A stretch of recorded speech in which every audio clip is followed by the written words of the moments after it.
Hello everyone, this is Calvin, Professor C here. If this is the first time you watch my channel, this channel is all about helping new mortgage agents make more money and faster. So if you like it, subscribe below, click the like and leave some comment. Okay? So today I'm going to give you a quick update on the Bank of Canada interest rate first.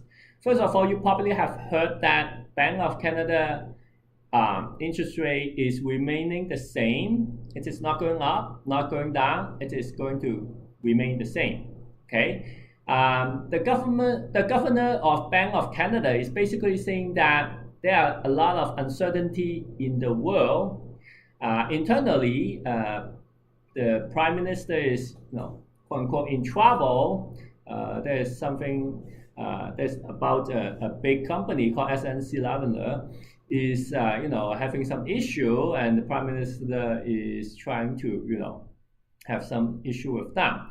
So that create a lot of problems. Some of the cabinet ministers resigning and all that. So internally is a mess.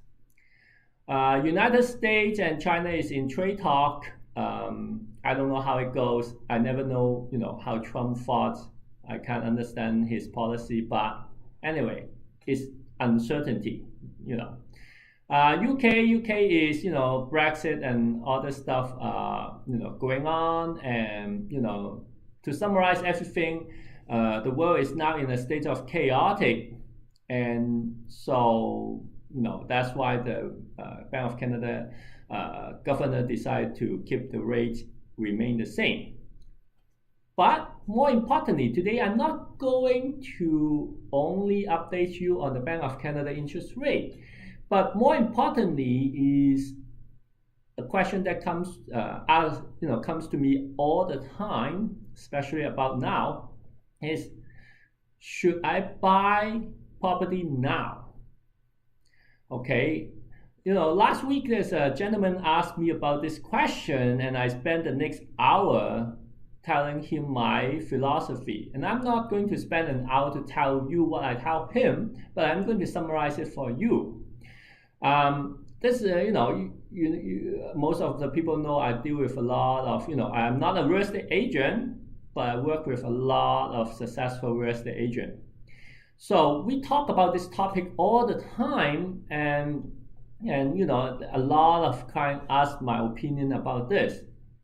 And every time a client asks me, I will first ask him a question. Is the property that you are going to buy an investment property, or is it going to be a principal residence? So whether you're going to live in it or you're going to, it's an investment. Because I think in order to answer the question, should you buy the, property now, I think you should distinguish between these two, category. So let me first talk about the investment category. Okay, so if you're going to buy a property and you're going to use it as an investment, well, then I think you should concern about whether the price of the property right now is low or is high, because what you want to do is buy low, sell high. That's as with any other investment, you want to buy low, sell high, right?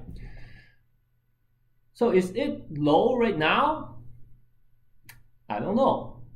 Relatively speaking, if you compare 2016 or 2017, the first part of it, the house price is pretty low right now, relatively speaking, compared to that time.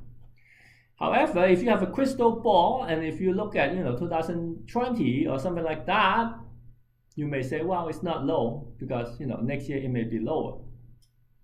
So I don't have a crystal ball, I don't know. But I want to introduce another mentality to you when you buy investment property. It's because investment property would generate income not only by capital gain. And when I talk about, when I refer to capital gain, I mean when you buy low, sell high, you make the profit, that's called capital gain. But investment property can generate another type of income for you, which is, for me more important, and that's called cash flow. What do I mean?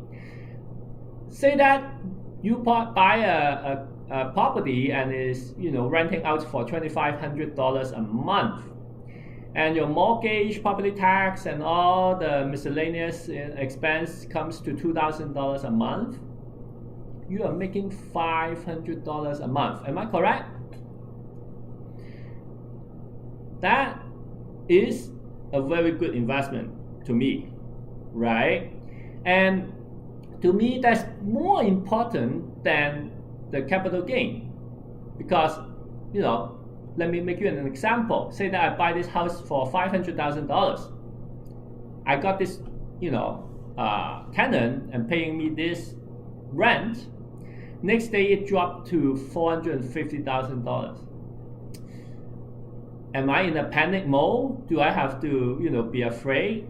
Not really, because I'm still making this money and it's a very decent money. So, in the short run, I will focus more on the cash flow. And when you buy an investment property, this is, I think is a more important factor to consider, whether you have a positive cash flow or, if not, maybe a balanced cash flow, like, you're just, breaking even the rent and the expense, or, even if you have to lose a little bit of cash flow, how much you are going to pay every month. So that's important. So think about the cash flow, okay? So you say, well, if I just focus on the cash flow, do I have to, focus on the capital gain too? Yes. But that one is more of a long term. Say that you buy this property for $500,000 and, you sell it in 15 years or, 20 years, for $700,000. Well, you're making money. And in Canada, if you, look at the history, say that, you have a house 15 years ago, most likely you will make money, whether it's more or less only. So even if you don't buy at the bottom of the market, if you buy it now and 15 years later you look at the price, I would assume that it will probably be, you will make some money, correct? So I wouldn't focus a lot of time and concentration and all that on timing the market. I will spend some time on finding some, good cash flow and all that.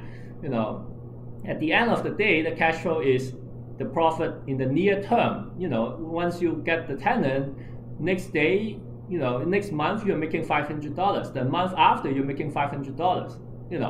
Instead of waiting 15 years and make $200,000. Correct? So that's my point of view on investment property. Now, if you buy a house and use it yourself, well, then I think you need another mentality.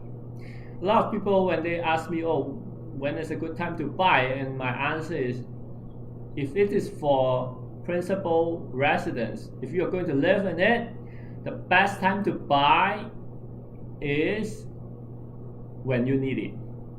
When you need the house, when you need the property, that's the best time to buy. What do I mean? Say that you get married 2 years ago and you just find out from your doctor that you are going to have a daughter, and your daughter is coming out in 6 months, and right now you're living in a 300 square feet studio. Well, I think right now is the best time to buy. Doesn't matter the price is high or low, because you need the property, you need the house, you need some space for your future daughter to run around, correct? And I will focus more, focus my time and my effort to find a house that is suitable for you to live in. So I will look at whether the house is close to where I work, how is the commute, how is the neighborhood, is it a safe neighborhood, does it have enough room for my kids to live in, do I have parents to live with us, in-laws and all that, how is the school in the school board. Those are the stuff that I will focus my time on, not looking at whether the market is bottom or not. In fact, I don't really care. Myself, I bought a house a couple of years ago. It went up tremendously, in terms of value in 2016 and 17, early part of it. Did I sell my house? No. And now the price, compared to the highest point, it dropped a lot. Do I have to panic? No. In fact, I want it to be lower so that, I hope that the property tax will reduce, right?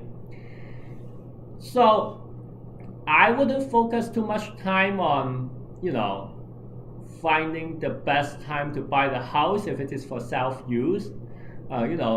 It's a bonus if I make some money on the principal residence, but in the long run, I'm pretty sure it will go up, right? But I will focus more on, the location, whether I like the style of the house, whether at the end of the day, whether I would be happy to go home after a full day of work, right? So yeah, that I hope after you watch this video, you have some fresh mentality when asking the question whether it's a good time to buy the property. Okay? So if you like the video, hit the subscribe button, hit the bell, give me some comments on the YouTube, and hit the like button, and tell your friends that this is a good channel. Okay? So I will see you next week.